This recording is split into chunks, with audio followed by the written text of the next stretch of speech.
The Subcommittee on National Security will come to order. Without objection, the Chair is authorized to declare a recess at any time, and we do have floor votes pending. It's just one 15-minute vote. I'm going to give my opening statement, and if the vote has not been called, then we'll go with opening statements of the witnesses. Once the vote's called, my plan is just recess the hearing, allow members to vote, and then come back and reconvene. Since the signing of the Oslo Accords in 1993, more than 64 Americans, including and 2 unborn children, have been murdered by Palestinian terrorists in Israel and the disputed territories. Some of them were tourists. Some were students. Some were living and working in Israel. Many were Jewish, but some were not. The stories of these American victims are heart-wrenching. In 1996, Matthew Eisenfeld was a young graduate of Yale University who was studying abroad in Israel. He and his girlfriend, Sarah Duker from New Jersey, had the misfortune to ride the number 18 bus that was blown up by Palestinian terrorists. Matthew's mother, Vicky, later bemoaned the, quote, lack of justice. It makes me feel like my son's blood is less American, unquote. In 2002, Americans Dina Carter, Benjamin Blutstein, Marla Bennett, Janice Coulter, and David Gritz were studying at Hebrew University in Jerusalem. They were eating in the school cafeteria when Palestinian terrorists detonated a bomb inside the cafeteria, killing them all. Malky Roth was a beautiful and talented 15-year-old girl who was eating at the Sbarro Pizza restaurant on Jaffa Road in Jerusalem on August 9, 2001. When a Palestinian suicide bomber blew himself up, he took 15 civilians with him, including Malky and another American, Judith Greenbaum, who was pregnant at the time. The person responsible for planning and executing this dastardly attack, Alam Tamimi, has boasted about this many times on video, yet she resides in Jordan and hosts a television show for Hamas. We are honored to have Mr. Arnold Roth with us at today's hearing. He has traveled from Jerusalem, and we are looking forward to hearing his testimony, so thank you for joining us, sir. In 2001, Kobe Mandel was a 13-year-old American boy who went on a hike with an Israeli friend, Yosef Ishran. They didn't come home, and their parents were worried. Their bodies were later found in a cave. They were so brutally bludgeoned that dental records were needed to positively identify the bodies. More than 10 years ago, the memories of American victims of terrorism, such as Kobe and others, provided inspiration for a bill bearing Kobe's name, which became the legislative source for the opening of the Office of Justice for Victims of Overseas Terrorism within the Department of Justice. The American people overwhelmingly believe that terrorists who kill Americans abroad must face justice. To this end, the office was designed with the purpose of ensuring, quote, that the investigation and prosecution of terrorist deaths of American citizens overseas are a high priority within the Department of Justice.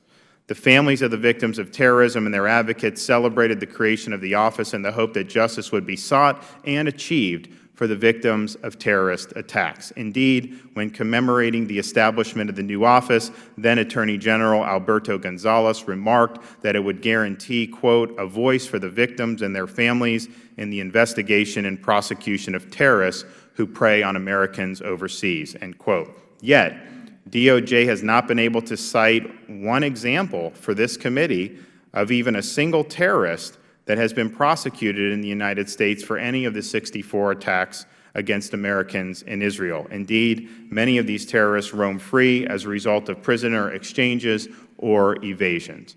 This is not what Congress intended. This is not what the American people want. And this does not provide the justice to the victims' families that has been so tragically elusive. In fact, the mother of Kobe Mandel called the office a, quote, affront to her son's name. The case of Alam Tamimi is a good example of the DOJ's failure. She is a terrorist who helped orchestrate the bombing that killed Malky Roth and Judith Greenbaum. She was released from an Israeli prison in 2011 as part of a prisoner exchange with the Palestinian Authority, but she's bragged about her conduct and has maintained a consistent presence on a Hamas television station, and yet this malignant woman continues to roam free, sowing the seeds of hate. When the committee questioned the DOJ about this case, the department declined to comment. If in fact bringing to justice the perpetrators of terrorism against Americans in Israel is a high priority for the DOJ, then surely people of this nature should be prosecuted for their crimes.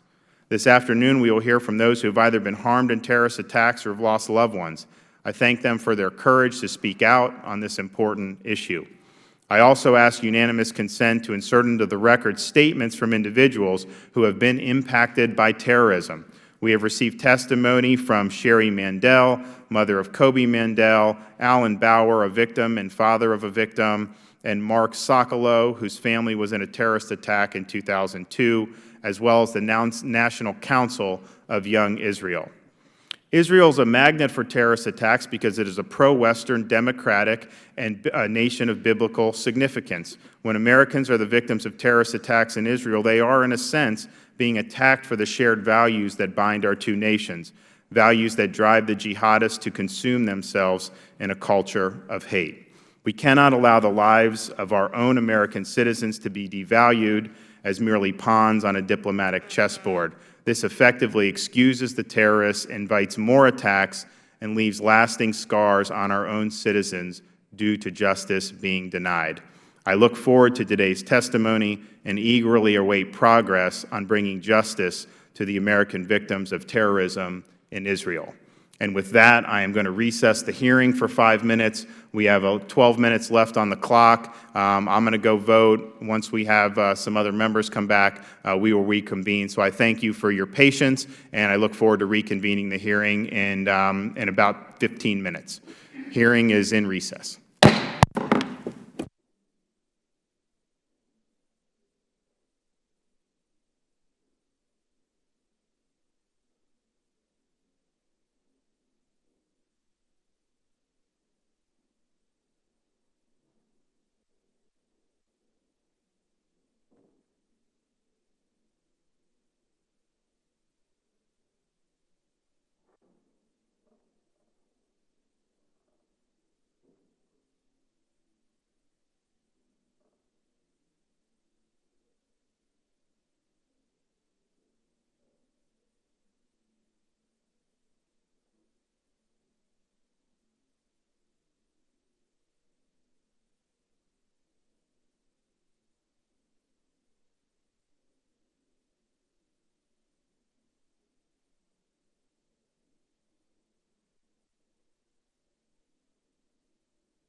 Hearing will come to order.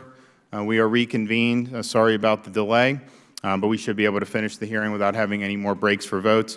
I now recognize the ranking member of the Subcommittee on National Security, Mr. Lynch, for his opening statement.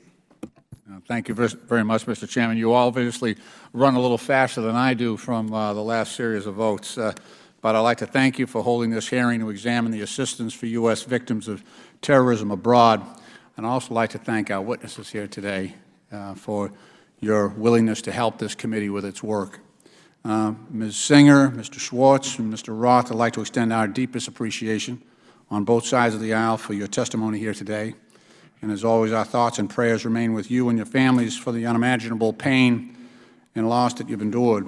We also commend you for your dedication and continued work on behalf of U.S. victims of overseas terrorism. In the wake of 9/11, a succession of horrific terrorist attacks targeting or affecting U.S. citizens abroad occurred around the world. These included devastating bombings and other violence in Israel that injured and killed Americans, as well as terrorist attacks in Bali, Saudi Arabia, India, Pakistan, and the Philippines. In light of this threat of terrorism against U.S. citizens abroad, Congress established the Office of Justice for Victims of Overseas Terrorism in December of 2004 to, quote, ensure that the investigation and prosecution of deaths of American citizens overseas are a high priority within the Department of Justice, close quote. Pursuant to the implementing memorandum issued by U.S. Attorney General Alberto Gonzales in May of 2005, the Office of Justice for Victims of Overseas Terrorism, or OVT, I'll try not to use that acronym, is responsible for monitoring investigations and prosecutions relating to terrorist attacks against Americans abroad. The Office of Justice for Victims of Overseas Terrorism also works with the FBI, the United States Attorney General's offices, and other components within the Department of Justice to safeguard the rights of U.S. citizens, victims, and their families. As noted by then-Attorney Gonzales, the FBI is the leading U.S. agency for terrorism investigation involving U.S. citizens. The Department of Justice Criminal Division and its 93 U.S. attorneys are primarily in charge of terrorism-related prosecutions, along with the National Security Division's effort to combat terrorism. As evidenced by recent events, the mission of the OVT remains critical in the face of relentless terrorism plots and attacks perpetrated by the Islamic State, Hamas, Al-Qaeda, Jabhat al-Nusra, and other terrorist organizations worldwide.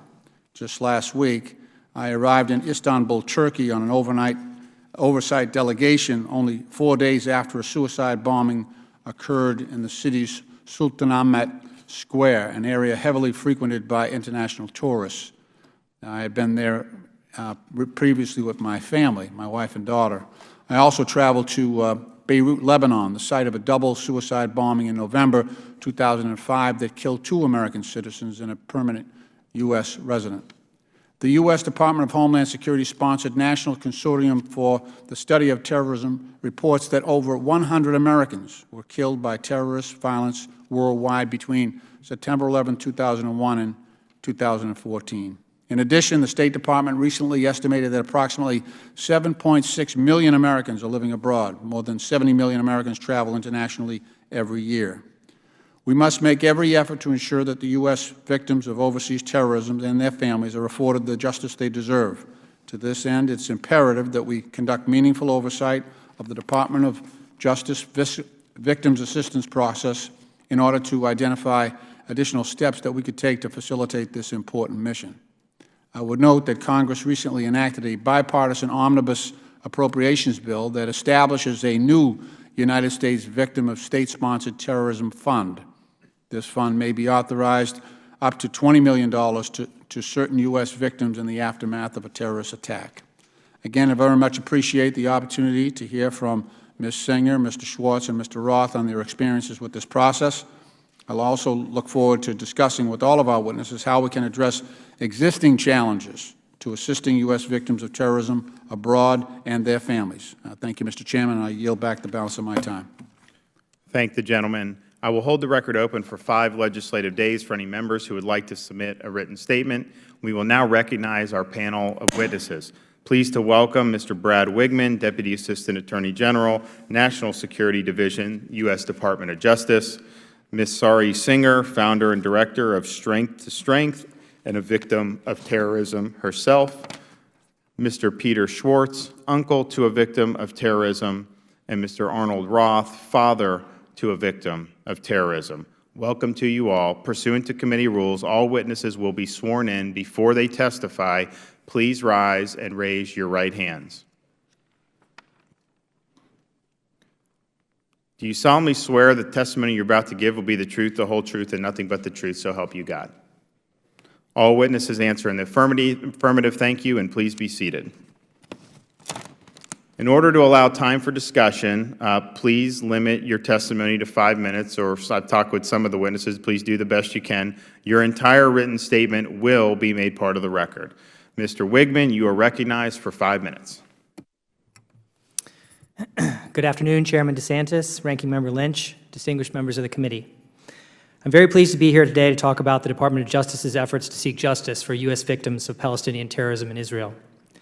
Protecting Americans from acts of terrorism and ensuring that those who commit such acts are brought to justice is the Department's highest priority.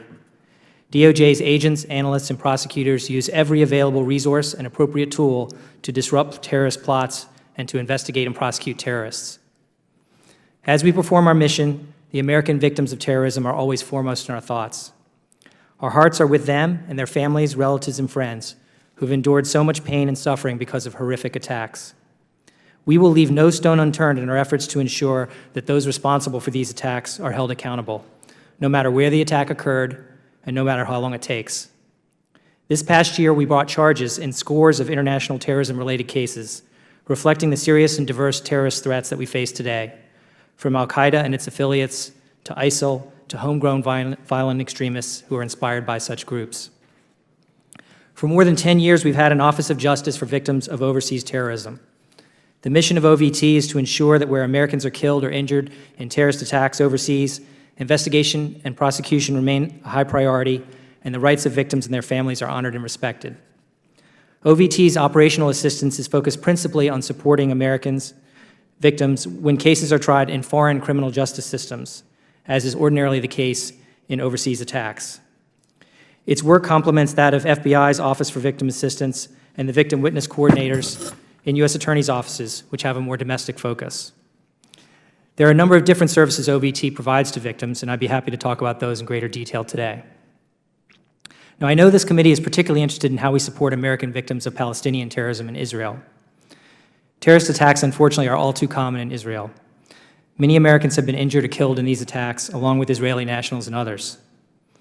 Seeking to ensure that justice is done in each and every case in which an American is harmed is our top priority, whether the attacks occur in the United States, in Israel, or anywhere else around the world. The nationality of the terrorist or the group with which he or she may be affiliated is not relevant to our interest in the case. Over the years, the Department of Justice has brought some cases against individuals affiliated with Palestinian terrorist groups. For example, we have prosecuted more than a dozen individuals associated with Hamas or Palestinian Islamic Jihad for financing or otherwise facilitating terrorist activities or committing related offenses. We have also prosecuted Palestinian terrorists who engaged in attacks that killed or injured Americans outside of Israel. Now, to be sure, these cases do not involve any of the recent attacks within Israel, but they do evidence the Department's commitment to investigating and prosecuting terrorist activities by Palestinian terror groups where possible. The Department of Justice also has a number of open investigations regarding overseas terrorist attacks committed in Israel and in other countries that have harmed Americans. While I cannot discuss these investigations today or the facts of specific cases, it's important to note that the absence of public charges associated with a particular overseas attack does not mean that there are no charges or that no such charges will be brought. And successful U.S. prosecution can occur and has occurred many years after an attack and after an individual is released from a foreign prison. Of course, a U.S. prosecution is not the only way a terrorist can be brought to justice, nor is it the only means by which to protect our national security. Often, a foreign prosecution is the best or only available option, and if so, we work with foreign authorities to support such prosecutions as necessary. Israeli authorities have successfully investigated and prosecuted many individuals in connection with terrorist attacks that have harmed Americans. Some of these terrorists have been sentenced to multiple life sentences or extensive jail time in Israeli prisons. Sometimes Israeli authorities have pursued a military response rather than or in addition to a prosecution, and the terrorists have been killed. It is to be expected that Israel will ordinarily take the lead in investigating and prosecuting terrorist attacks against its nationals that occur on its territory, just as we do here in the United States and as many other countries do. The Department of Justice has provided support and assistance to scores of Americans victimized by terrorism in Israel in cases investigated and prosecuted by Israeli authorities. OVT provides information to victims about their rights in the Israeli criminal and military justice systems and the charges, hearing dates, verdicts, and sentences in such cases. We have provided financial and logistical support for victims living in the United States to travel to Israel to attend court proceedings. Our staff has also accompanied victims to court in Israel to assist them with their participation. We also coordinate a program that has enabled U.S. victims of attacks in Israel to obtain reimbursement for out-of-pocket expenses associated with the attacks. Now, the fact that foreign governments most often prosecute terrorist activities that occur in their countries does not mean that the Department of Justice does not also pursue such cases. We do, and we have successfully done so many times. But there are often significant impediments to bringing prosecutions in the United States for attacks that occur overseas. These obstacles include obtaining necessary cooperation from foreign governments, gathering evidence overseas that will be admissible in a U.S. court, and apprehending and extraditing defendants. I'd be happy to discuss some of these challenges that we may confront in these cases today. In closing, I can certainly understand the frustration of some of the families that the Department of Justice has not prosecuted more cases involving terrorist attacks against Americans in Israel. And we certainly share the concern about Israel's recent releases of prisoners who harmed Americans, a step the United States urged Israel not to take. The Department is committed to making every effort to bring appropriate charges against those released prisoners who are responsible for attacks in Israel that included American victims. So I'll stop there, and I look forward to your questions. Thank the gentleman. Chair now recognizes Ms. Singer. You're up for 5 minutes. Thank you. Chairman DeSantis, Ranking Member Lynch, and distinguished members of the committee, thank you for inviting me to testify today and share with you my personal story, which is the story of thousands of Americans, people living in Israel and around the globe who have felt the brutal impact of Islamic terrorism. My name is Sari Singer. I'm the founder and director of Strength to Strength, and I'm the daughter of New Jersey State Senator Robert Singer. I was taught that the little things in life make the biggest difference, but I never understood the impact of the most minute details. A missed bus, seconds shaved off a marathon, a seat change, even a blink of an eye. I sit before you today as a survivor of a terrorist attack because of a series of split-second decisions that left 16 people dead and many others injured, including myself. When a terrorist attack occurs, the smallest details determine the outcome of everyone within range, and it's those fated moments that haunt victims for the rest of their lives. September 11, 2001 was a turning point for me. I worked near the World Trade Center, but overslept that morning.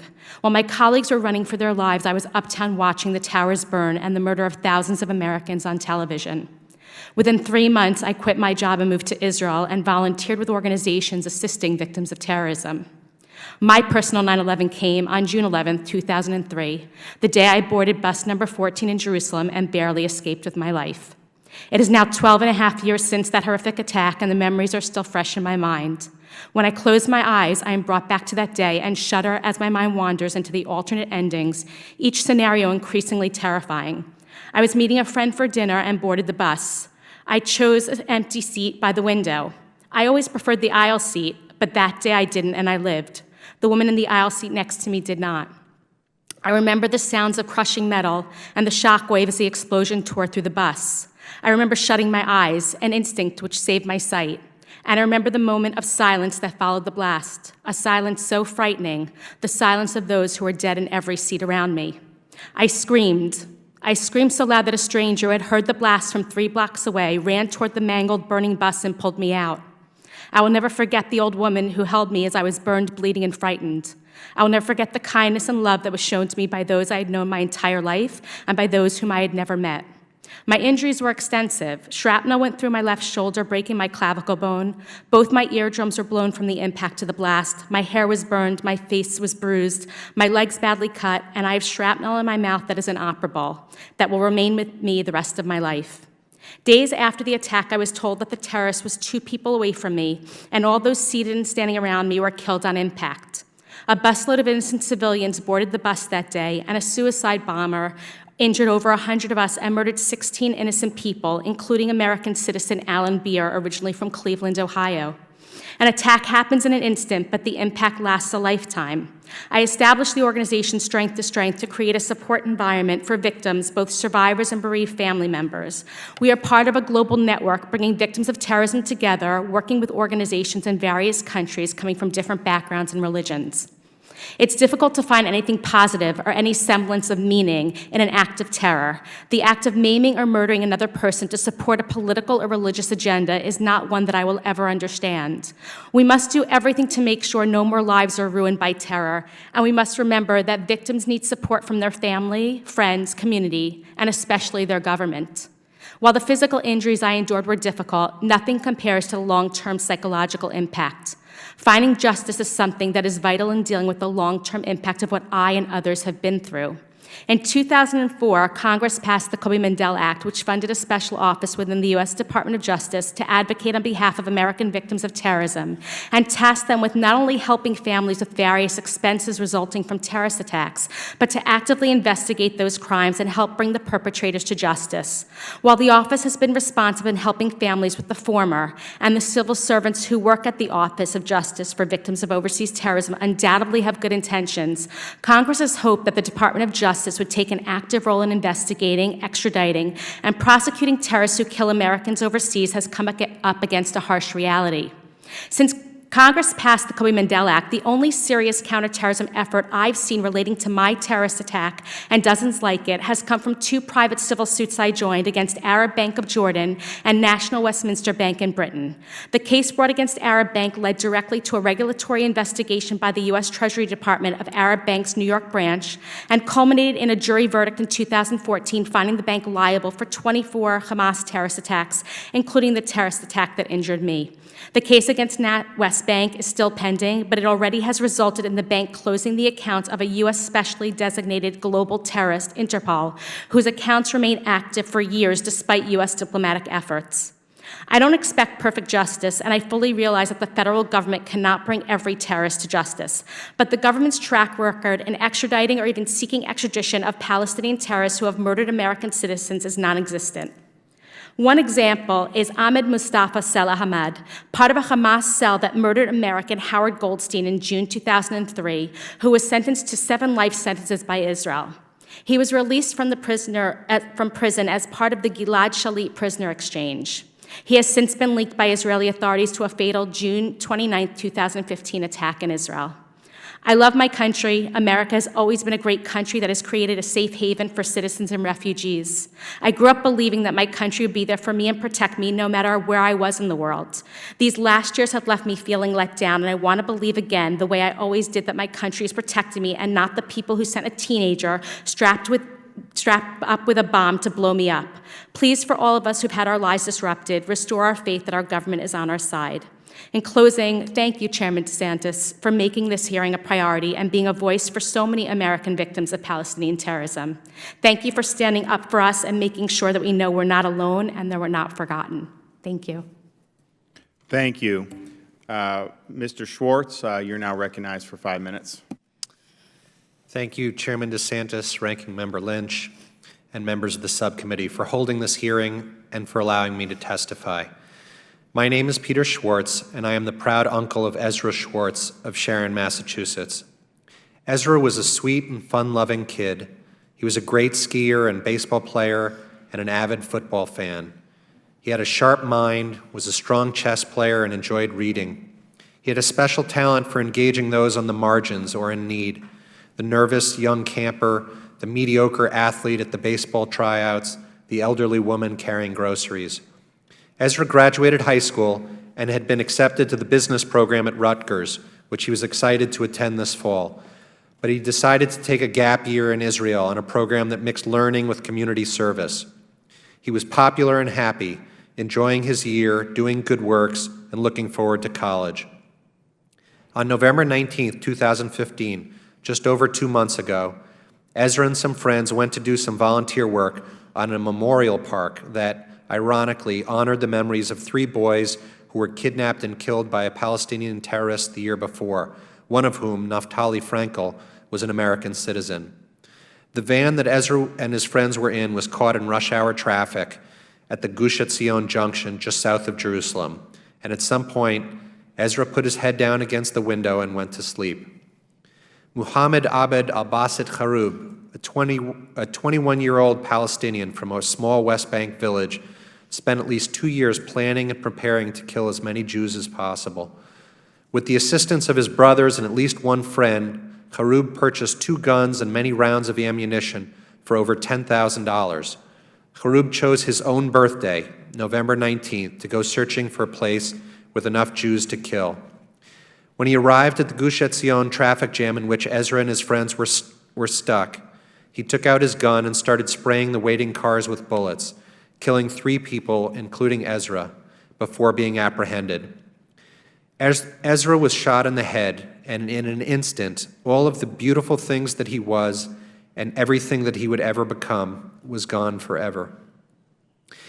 It is simply not possible to describe the magnitude of this loss and the impact it has had on our family without sounding cliche, but it is excruciating and profound and overwhelming and visceral. His absence assaults you from every direction, from his sweet face staring at you from the family photos on the wall, from his name on the label of the skiing and sporting equipment sitting unused in the closet, from his adorable first-grade artwork, from the empty seat at the table, from the birthday text that never arrives, and even from the happy milestones of his friends and peers whose future graduations and weddings will be tinged with a little bit of sadness, knowing that Ezra won't be there to share them and won't have similar milestones of his own, but will be forever frozen at 18 years old. All of us in the family now have an awful highlight reel playing over and over in our heads. For me, it includes getting the news from my brother, telling my son that his cousin is dead, telling my parents that their grandson is dead, seeing Ezra's siblings and parents around his coffin, and seeing my brother, who I love so dearly and unconditionally, in unimaginable pain that I can never comfort. And then you remember that all of this terrible pain and loss is not the result of some tragic accident or unfortunate illness, but rather it was a deliberate and premeditated act by someone who dreamed of causing this suffering. Our family has tried to focus on Ezra's wonderful but all too brief life and has avoided wading into the surrounding politics.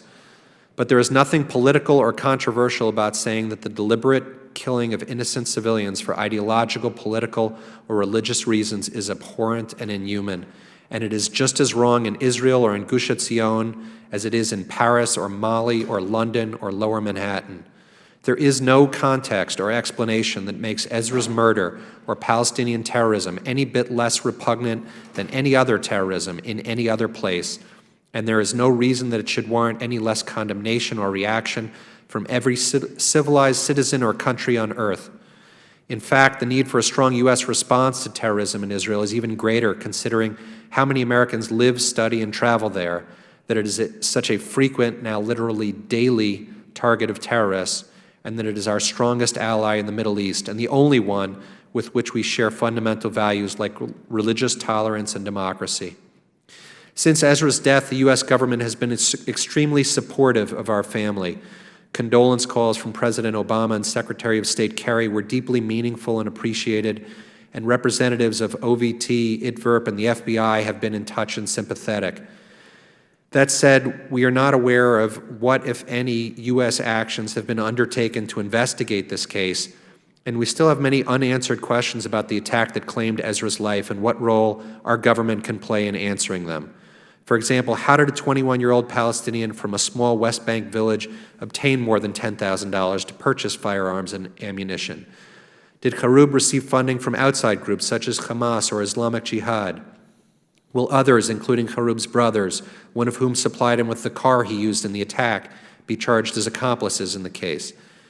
It is our hope that the FBI and the legal team at OVT will take an active interest in this case and work with their Israeli counterparts to answer these questions and ensure that Mr. Harub, his accomplices, and other terrorists who harm Americans abroad face justice and when convicted, remain behind bars. Thank you for this opportunity and for all that you do to support and protect U.S. citizens and their families in Israel and around the world. Thank you, Mr. Schwartz. Mr. Roth, you are now recognized for 5 minutes.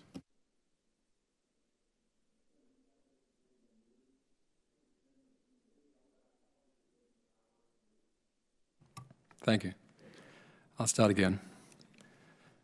Chairman DeSantis, Ranking Member Lynch, distinguished members of the committee and staffers of the committee, I admire the ability you have to call an event like this and to project the message that things can be done. It is the antithesis of the feelings that people like me, people who are the parents of a child who's been murdered or the partner of a loved one whose life has been stolen from us, feel, because nothing is more disempowering and shattering and silencing than being the survivor of an act of terrorism directed at people who you love. I was reminded of just how that power works driving here. I'm not a frequent visitor to Washington, but I was in a cab that went through the mall and we passed a memorial. It's a memorial as it happens to World War II, but it makes material and concrete the reality that behind all of those numbers and those ciphers and those tombstones, there were lives and people. It's a sense that has been cheated from us. If terrorism has any overriding goal, it is to depersonalize and to anonymize and to turn into statistics both the victims and the people who lived with and loved those victims.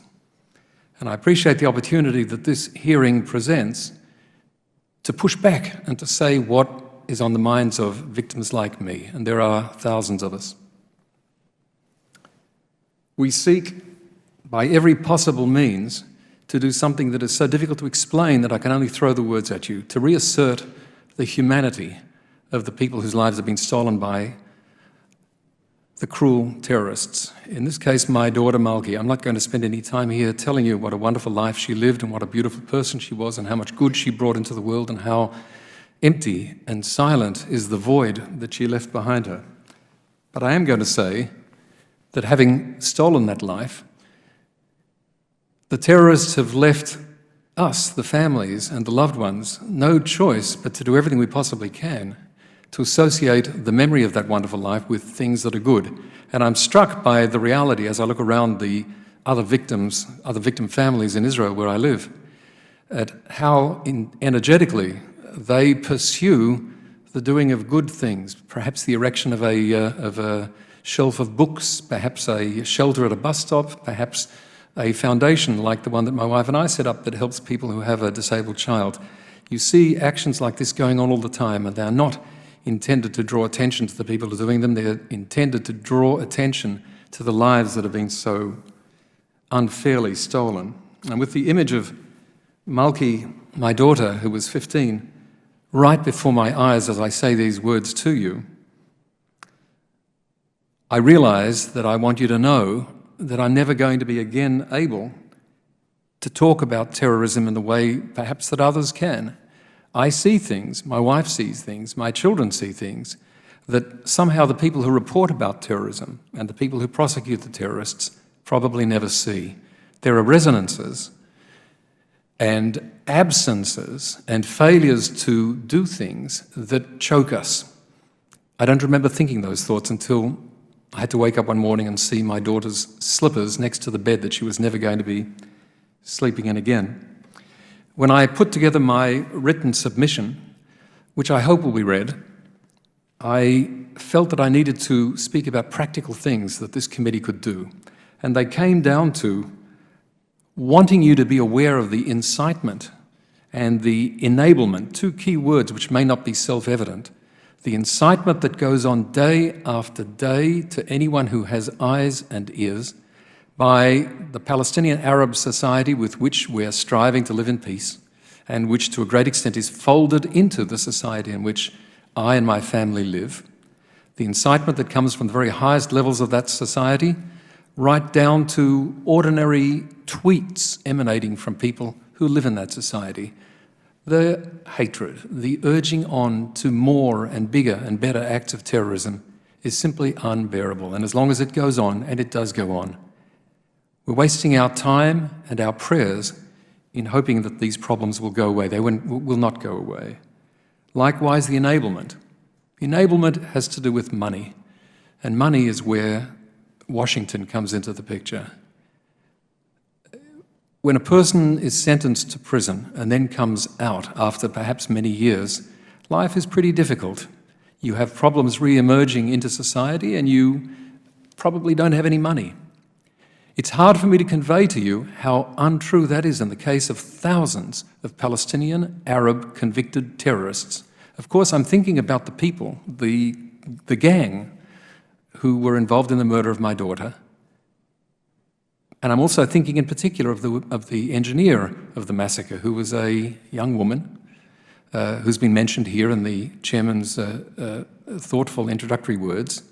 These people have come out with more money than they ever had in their lives. They've come out with a more exalted position in society than they ever dreamed of. If any of us imagines that the process that produces those results is conducive to bringing an end to this death cult, this engagement with murder as a redemptive act, then think more carefully. In relation to the work that's being done by the DOJ, I've made the point several times in my written remarks that there has been unfailing courtesy, responsiveness and attention, but very little in the way of results. I could make the statement stronger, but I choose not to. This is not a human material problem. This is not a goodwill problem, but there is a problem. It's clear that there's a problem. It's not clear where the problem is coming from. If this committee does anything, and I know that there is a desire to do something, let it be to focus on where the problem is.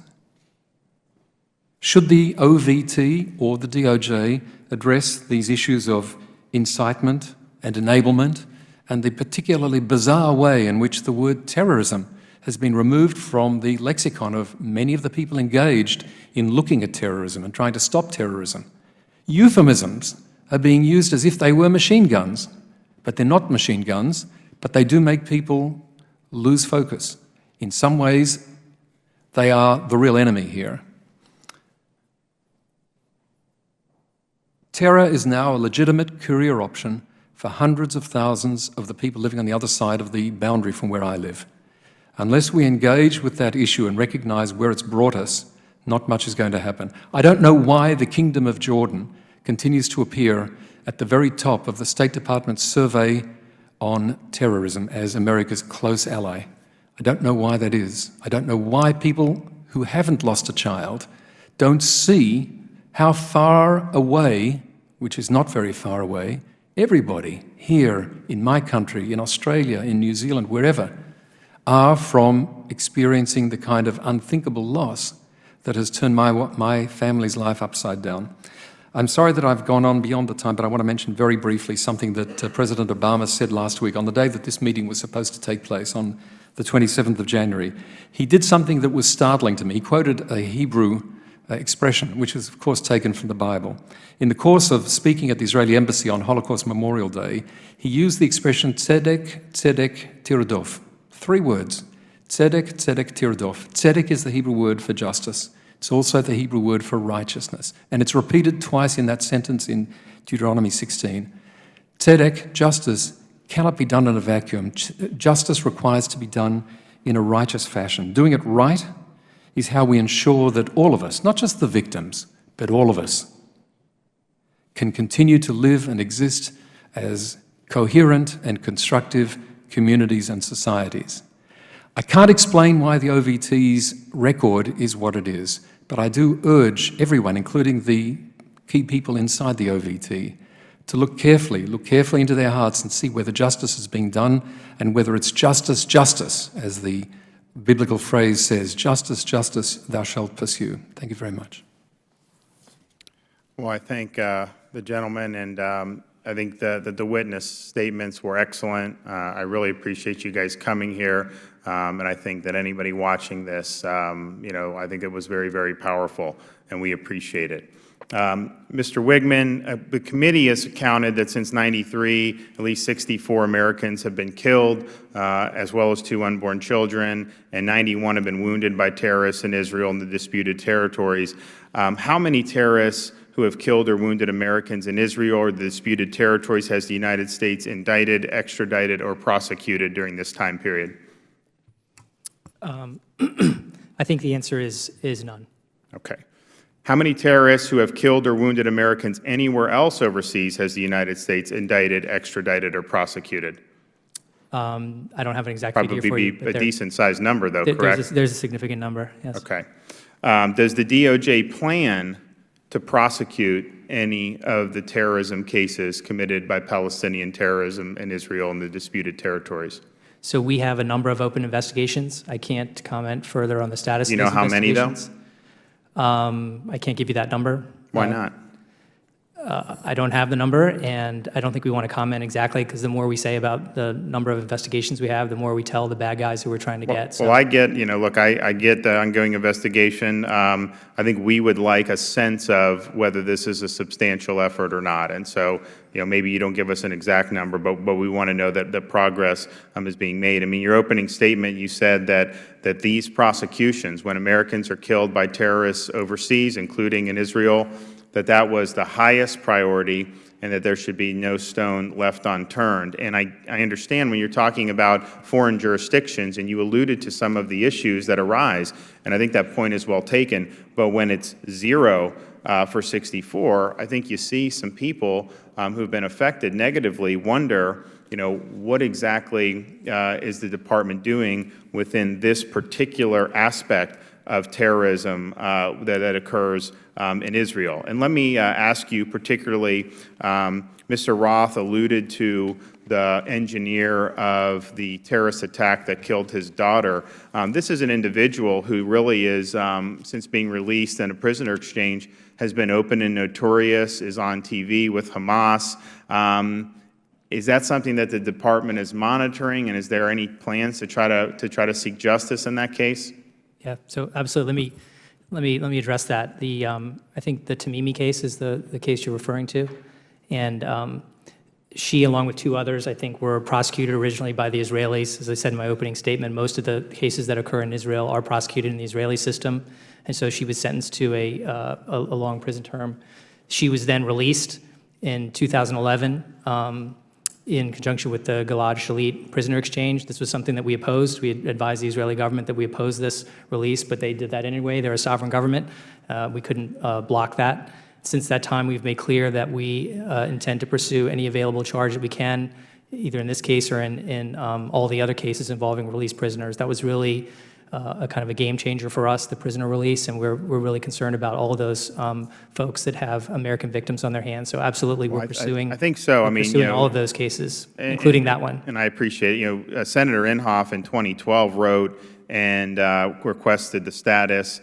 And basically, we were in the same holding pattern. So I appreciate those words. But I think, as Mr. Ross said, when OVT was created, the idea was you're going to help the victims and then hopefully facilitate within the DOJ that these prosecutions are happening, and they're not. Now, it's been alleged that the reason that the DOJ does not prosecute the Palestinian terrorists who harm Americans in Israel, the disputed territories, is that the Department of Justice is concerned that such prosecutions will harm efforts to promote the Israeli-Palestinian peace process, or that it will actually harm the Palestinian Authority. So let me ask you straight up, is that a consideration of the Department of Justice? I can assure you that is absolutely not the case. And has the State Department ever made arguments to the Department of Justice to handle some of the Palestinian terrorism cases differently than you may normally handle, say, a terrorism case in Asia? Absolutely not. The State Department has nothing to say about cases that we bring, whether in Palestinian territories related to these cases or not. So it absolutely makes zero difference to us whether the terrorist attack occurred in Israel, whether it's a Palestinian terrorist group, whether it's ISIL, Al-Qaeda.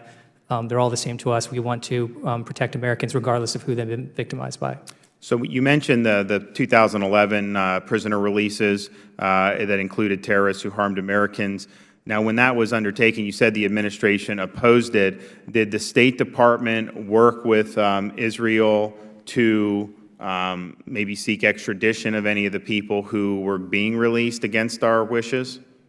So again, I can't comment on any particular investigation, but what I can say is that since that prisoner release, we have kind of redoubled our efforts on those investigations, and we're working really hard with the Israelis. We've gotten increased cooperation from the Israeli government since those releases, and to the extent that we can bring charges in any of those cases, we intend to do so. And again, I would caution the committee not to assume that because, as I said in my opening statement, that we don't have any public charges doesn't necessarily mean I don't that think we do assume that. I just think it's been a long, this has been something that's been going on for a long time, and I think there's a lot of concern, understandable concern, about the lack of results, and so that is really what we're focused on is the results. Now, some have said that if you have a situation where a terrorist who kills Americans in Israel is prosecuted by the Israelis, and then they're later released in a prisoner exchange or release, that somehow if we were to prosecute them here, that would trigger double jeopardy. Is that the department's position?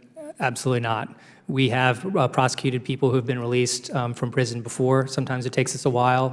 One prominent case is an older case, actually a case involving a Palestinian terrorist who hijacked an airliner in Pakistan. He spent, I think, 8 to 10 years in a Pakistani prison.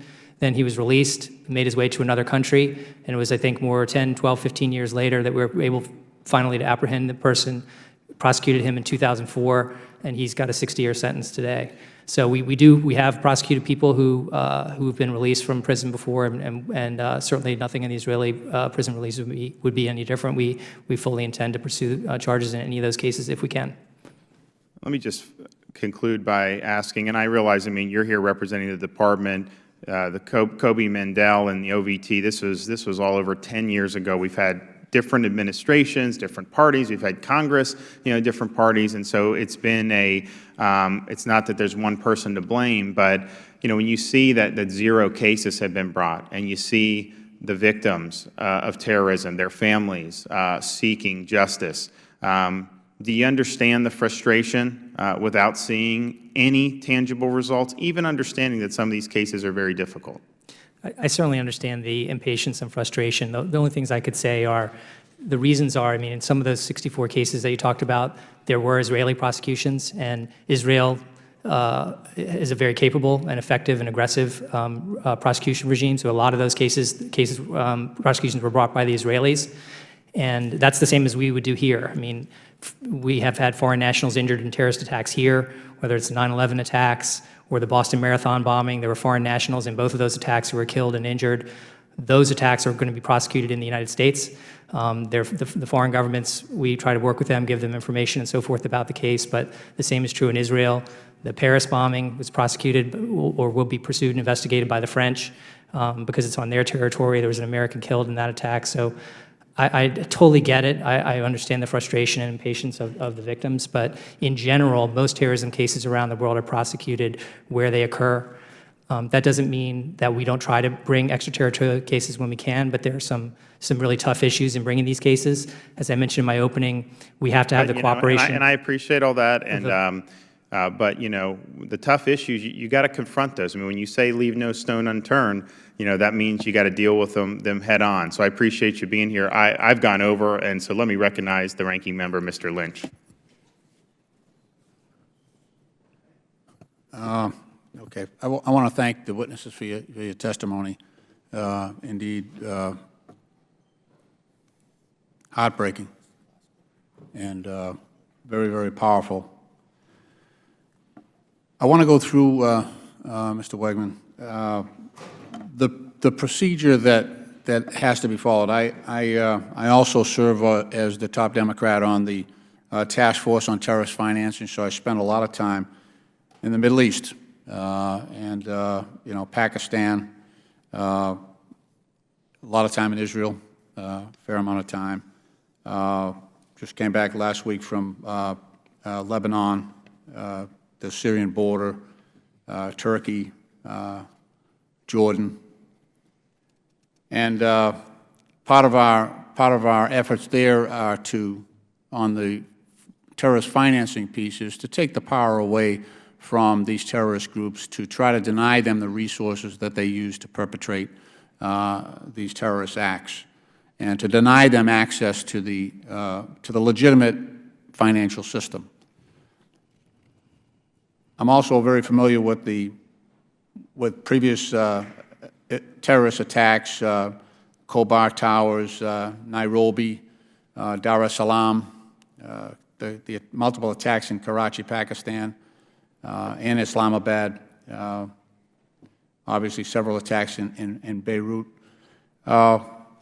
Wegman, the process here, if there is an attack in a foreign country on U.S. citizens, I think you've said this before, in the first instance, the prosecution is solely, well, let's back up a little bit.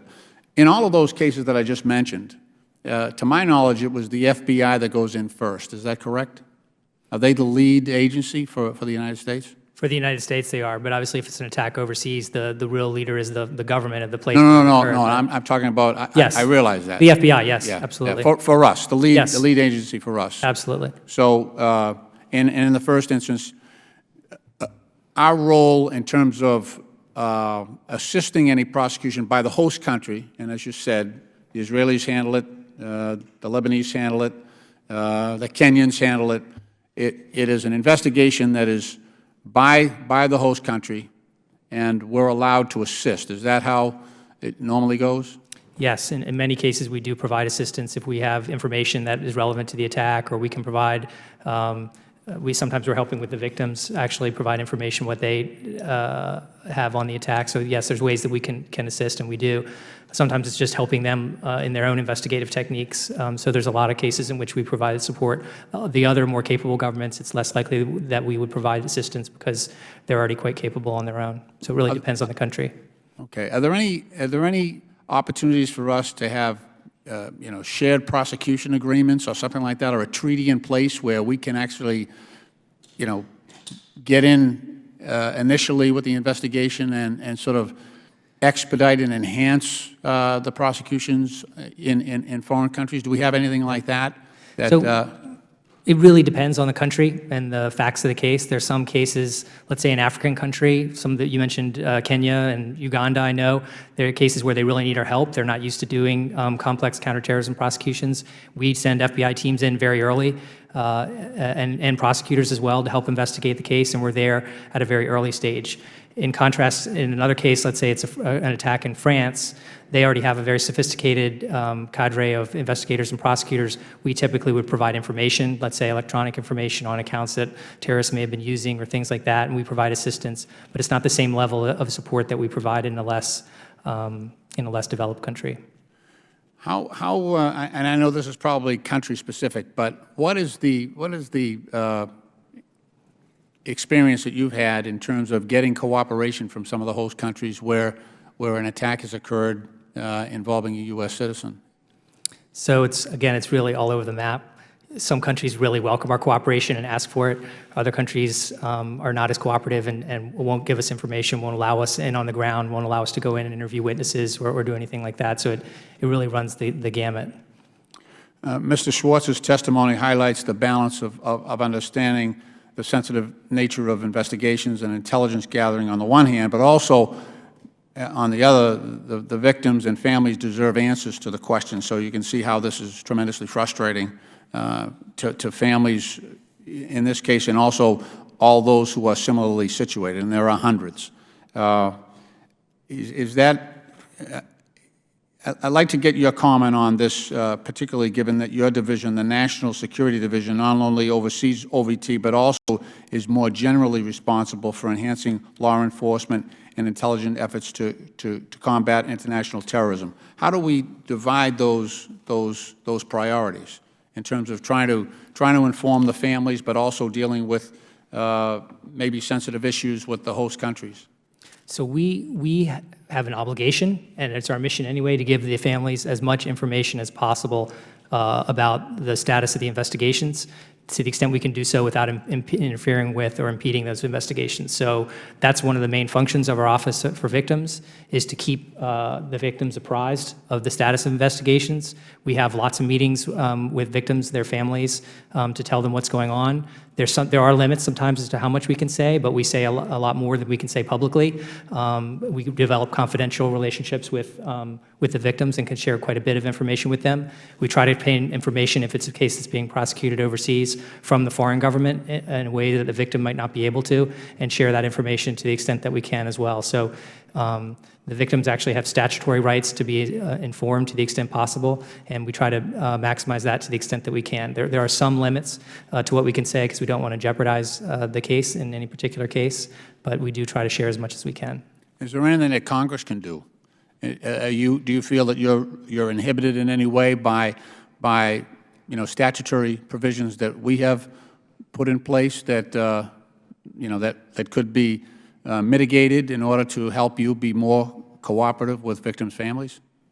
I don't think so. I mean, I feel like, our office does, we can always use more resources. We have a small office, so there's always more that could be done in theory, but I don't think there are any legal prohibitions on our relationship with the victims. Okay. My time has expired. I yield back. Gentleman yields back. The chair notes the presence of the gentleman from North Carolina, Mr. Meadows, a member of the full committee, and without objection, Mr. Meadows is welcome to fully participate in today's hearing. Without objection, it's so ordered. And that being done, the chair now recognizes the gentleman from North Carolina for 5 minutes. Well, Mr. Chairman, I want to say thank you for holding this hearing, and obviously it is critical, and it's the reason why I made it a priority to be here, not only to support your efforts, but I know that you have followed very closely not only the conflict that is going on in the Middle East and the terrorism threat, but really bringing justice to the victims, and so I want to just say thank you. Mr. Wegman, my concern, Winston Churchill has one of my favorite quotes, and it is, no matter how beautiful the strategy, we must occasionally look at the results. And the results are not encouraging. In fact, when you were talking about how your office helps the victims, I watched people, and many of the people at your table were rolling their eyes and not agreeing with your premise on helping and keeping them informed. So I guess one of the questions I have for you is I know there are a number of services that are out there in terms of helping victims' families, whether it's travel or counseling or any of those things. Are those all available to victims' families? I know one program that we operate is called the International Terrorism Victims Expense Reimbursement Program. So that's a program to reimburse families for. But there's multiple agencies. You kind of become the point of contact because for these families. So, Mr. Schwartz, have they reached out to you to let you know all of those? I have been in contact, and we have been contacted. Who made the initial contacts and sort of who reached out to who? We were fortunate to have sources of information from many different directions, but I would echo Mr. Roth that there's been no shortage of sympathy and accessibility of resources for us. But not a whole lot in terms of results from a prosecution standpoint. Certainly not results, but it has been very early, and there's been some effort to keep us apprised. But if there is any American involvement with the investigation, we're as yet unaware of that. So, Mr. Wegman, let's talk to that, because my wife and I just recently got back from Israel. One of the most chilling things that I think I sat in a courtroom in Israel where 6 terrorists were being tried, had a Hamas-paid attorney, had 6 of them in leg irons. Several were committed to ISIS, several committed to Hamas, and with pride, almost like they were turning in a paper on a job well done, they were smiling and joking with their family in the courtroom. I made a commitment at that particular time to say that not only do we have to bring justice, but we have to bring it quickly.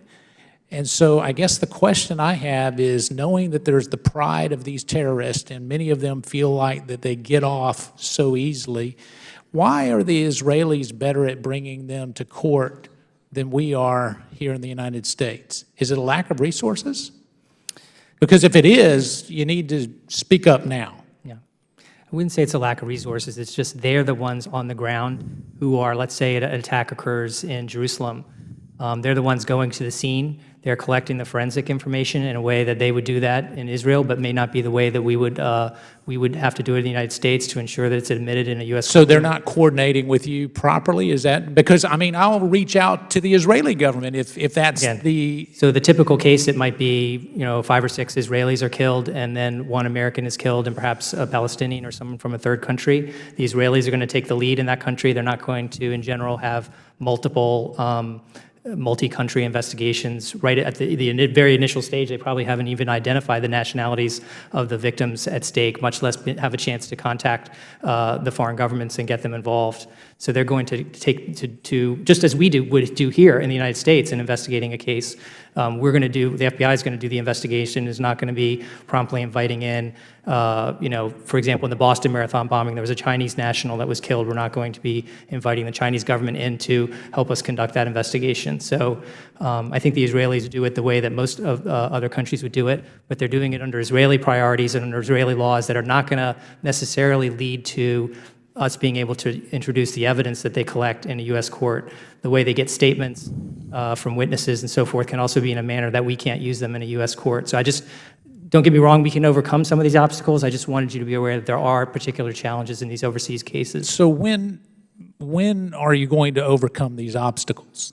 Because the chairman pointed out, from a standpoint of the results, as Winston Churchill would say, is we haven't seen a whole lot of them. And so the point of your office is what? Well, our office really, again, to be clear, it's to ensure that justice is done, whether it's done. So as long as the Israelis do it, you're fine. We support all tools. We have whole programs at the Department of Justice that are designed to build the capacity of foreign countries to prosecute terrorists. We work with governments Mr. all Roth over the world. shouldn't expect any further action from DOJ. I wouldn't say that in his particular case. I'm just saying that if the Israelis were to sentence the attackers in that case to life sentences or adequate terms of imprisonment, that's a way to protect our national security. So who determines and what's ensure accountability? Well, I don't know. We'd have to evaluate that. And when they get out of prison, who determines it? Well, is it Mr. Roth or is it you, or who determines what's adequate? If they get out of prison and we think it's not enough, then we can pursue charges at that time. Well, we have done so in many cases.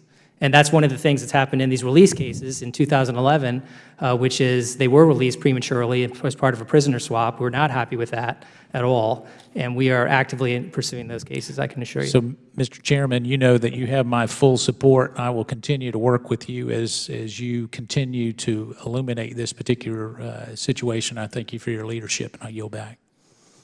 Gentleman yields back. Mr. Wigman, one of the purported rationales for the Kobe-Mandel Act was for OVT to, quote, determine the reasons for the absence of indictments of terrorists in some regions, and obviously Israel was one of those. Has the DOJ actually done that and determined specific reasons why Israel would not be getting prosecutions while other overseas victims in other areas of the world do? Is there a memo, or does it outline the reasons for that? I have to say I'm not familiar with that. It said the reasons why there are no charges. Yeah, determine the reasons for the absence of indictments of terrorists in some regions. And I think this would be obviously one of those regions where the indictments would be lacking. Of U.S. charges, you mean? Yes. Yeah, so I think the reasons would be along the lines that we've talked about, although those aren't unique to Israel. The challenges that we have would be in any country, the ones I identified. It's just that in some cases we're able to overcome those and others not. Ms. Singer, do you believe that OVT is doing what it was set out to do? So I definitely have a relationship that started off very strong with the office. I was in touch with them very much. But with all due respect to Mr. Wegman, I never was even told any information about my attackers, about those that planned and carried out the attack. I know that the terrorist died in the attack, but I wasn't told any other information until I signed on to the lawsuits, that I was on the Arab Bank lawsuit and National Westminster Bank. And once I signed there, the lawyers were then able to tell me that the terrorists that were the masterminds of my attack were currently in jail. But any information that I tried to seek further from that, from the office, was really, there was none for me. And my biggest concern and fear is what happens when those that have carried out my attack are released in a swap, in a prisoner exchange, and then they're just going to be left to go to other countries, and even countries that we have extradition treaties with, they won't be extradited and brought here and be put on trial for the murder of Americans and injured Americans, which are many, many more than the number 64. And I don't want to preclude in saying that not only are those numbers, but there are families and extended families and communities that are directly impacted by those murders. And our family members are the ones that suffer long-term with us, especially the survivors that live with those memories every day.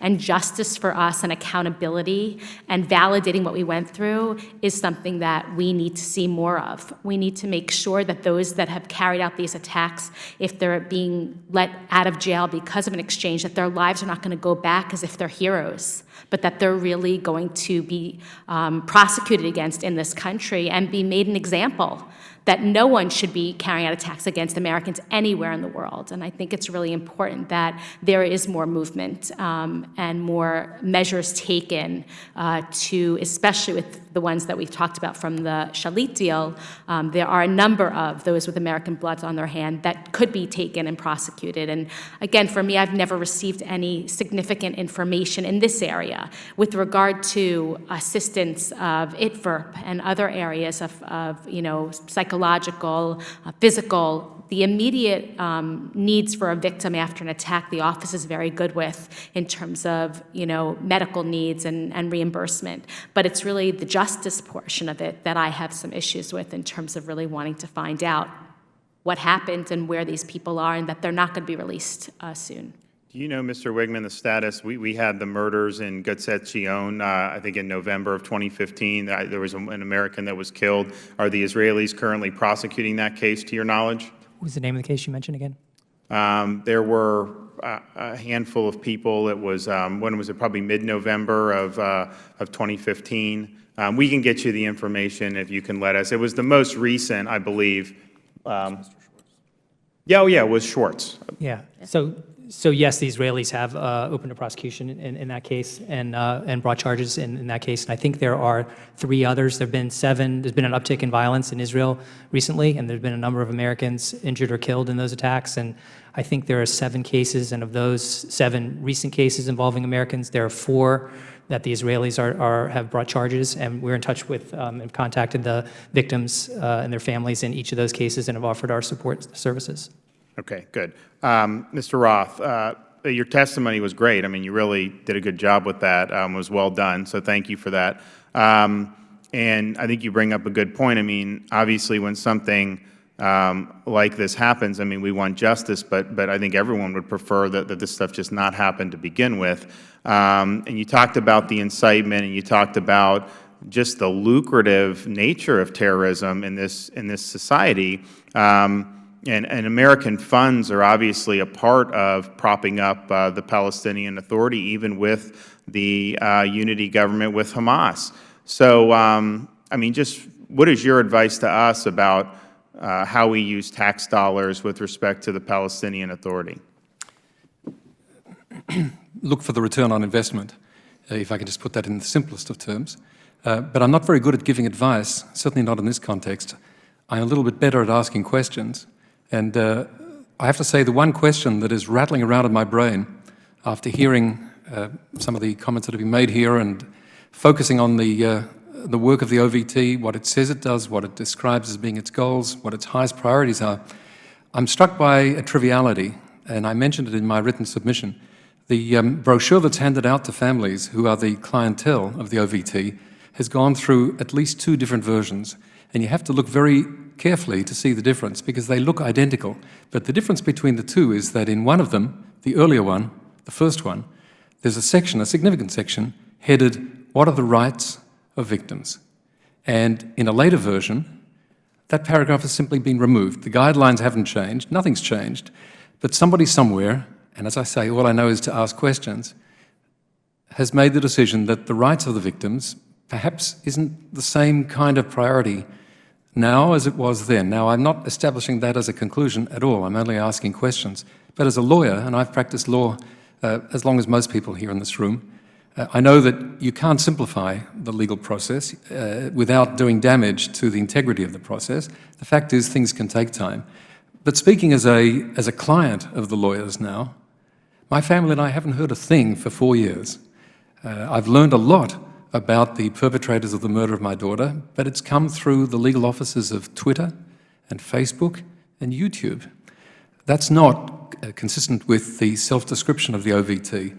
I have, and I mean this sincerely, the utmost empathy with the people doing the job, and I know how tough it is to be a lawyer with unreasonable demands of oversight committees and difficult clients. But we've seen nothing, and the nothing is rattling around in my brain as a question, not as a conclusion. Well, thank you. Mr. Lynch, do you have anything further? Sure. Chair now recognizes the gentleman from Massachusetts. Well, thank you, Mr. Chairman. Mr. Wigman, the Office of Justice for Victims of Overseas Terrorism, OVT, that's in your department, is that correct? Yep. Yes, sir, that's correct. And then we have the Office of Victims of Crimes. Is that in your department as well? It's in the Department of Justice, not in my division, but it's in the criminal division. And that's regarding victims' expenses, reimbursement programs, and that? That's correct. Then we have the FBI has an Office of Victims Assistance straight up, right? Correct. And that's totally different? Yes. Ms. Singer, you've worked with dozens of Americans affected by overseas terrorism, and you yourself obviously are a victim of a bombing in Israel. In your testimony, you said that you thought that many victims that you work with have never even heard of OVT or its services. Is that your testimony here today? Yes. Yeah. I'm just, it seems scattered. I know that these different agencies were created in response to different issues, but you got people at state, you got people with you at DOJ, then you got people at FBI, and you'd think that with all those agencies, if they were doing what they should be doing, victims and their families should at least they shouldn't be waiting 4 years without information, especially when, as you say, it's out there on Twitter and other media platforms. I'm just wondering if there's a way to consolidate this and do it in a way that actually serves the people. I think we're running into a problem where, it's everybody's job, so nobody's doing it. That's the problem. And I'm just wondering if we have accountability with one agency and it's their job, and we can hold them accountable if it doesn't happen. I just think that it works in harmony with all of our incentives here, which is you want to get as much information to the victims' families as possible. Right now, it seems like it's 3 or 4 different agencies have this responsibility, and nobody's really doing it to the extent that it needs to be done. So let me just comment first that you're absolutely right that in keeping the victims informed and serving in that liaison function is job one. If we're not doing that, we're not doing our jobs. In other words, being a liaison with the victims, keeping them informed of developments in their case, telling them as much as we can about the scope of the investigation, if charges are brought, keeping them apprised of the progress of the prosecution, telling them their rights. As Mr. Roth said, these are statutory mandates that Congress has created, and we have an obligation to fulfill. So we needed to try to do that in every single case, and we work hard to do that to reach out to the victims. But if there's a case where that's not happening, then we need to correct that. In terms of having the different offices, they really do perform different functions. OVT was actually the latecomer that Congress created in 2005. The Office of Victims Assistance at FBI is the kind of what I would analogize to the first responder. They're the ones who are often the first ones to contact victims. They're providing some of those immediate social services and things like that to victims to assist them. And they also have a much broader mandate. It's not just terrorism, so it's any crime. They're protecting all crime victims, so they have a much broader and different mandate. Then you have victim witness coordinators at U.S. attorneys' offices. I know this can be confusing, but just bear with me just a minute. Those folks are helping when there's a U.S. prosecution. So if it's brought in Illinois or Georgia or California, the U.S. Attorney's Office will have someone assigned to work with the victims in conjunction with those cases. So the gap that OVT fills is for these overseas cases.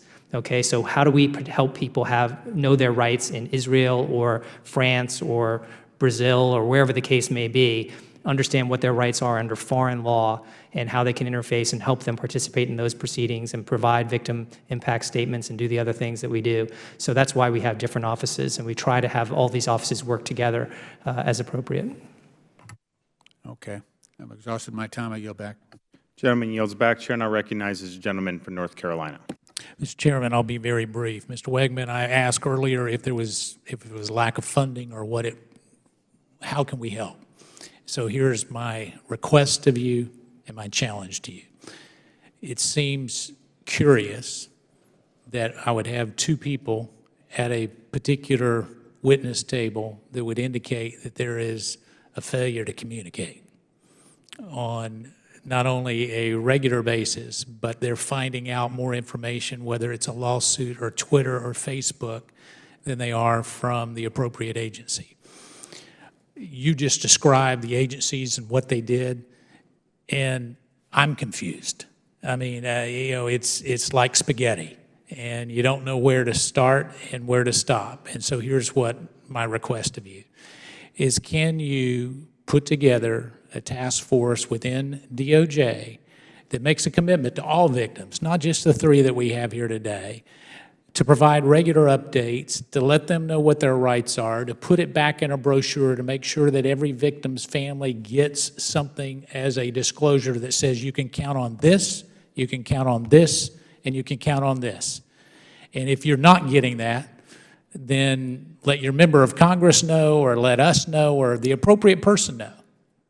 Are you willing to commit today to get that available to the hundreds of victims that are out there and victims' families, and make a commitment to this committee, the chairman and the ranking member today? That's our mission. That's what we should be doing, as I said. I understand that's your mission, but let me just tell you, Yeah. you're failing at part of your mission, Mr. Wegman. And so I'm asking you, are you willing to make a commitment? And if so, by what date can this committee count on that? So you're saying to create a task force to...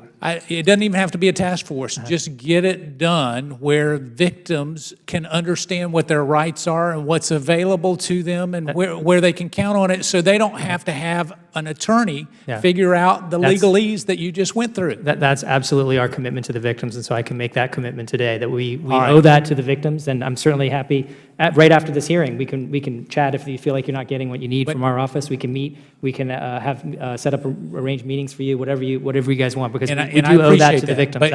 But here's what I don't want to happen, is one conversation that happens because you're feeling the heat today because the chairman called this particular hearing. What I want it to be is a report back to the chairman and say, this is the process of how we're going to keep all victims and their families informed and of their rights from here on out. Can you do that within the next 120 days? We can absolutely get you something on that. Thank you. Mr. Chairman, I yield back. Gentleman yields back. I want to thank the witnesses for coming. I think the testimony from our victims and family members was phenomenal. I think it was very, very powerful. I think it was necessary, and I think it's going to help the Department of Justice perform better at this function. But we face, as Americans, a global jihad, and Israel is ground zero for that fight. And when we have Americans visiting, studying, living in Israel, and they're killed or wounded by terrorists, we're not going to forget that. We can't forget that. And we will get justice, and we'll be patient if we need to be, but we are not going to let justice be denied. So thank you guys for attending, and this hearing is now adjourned.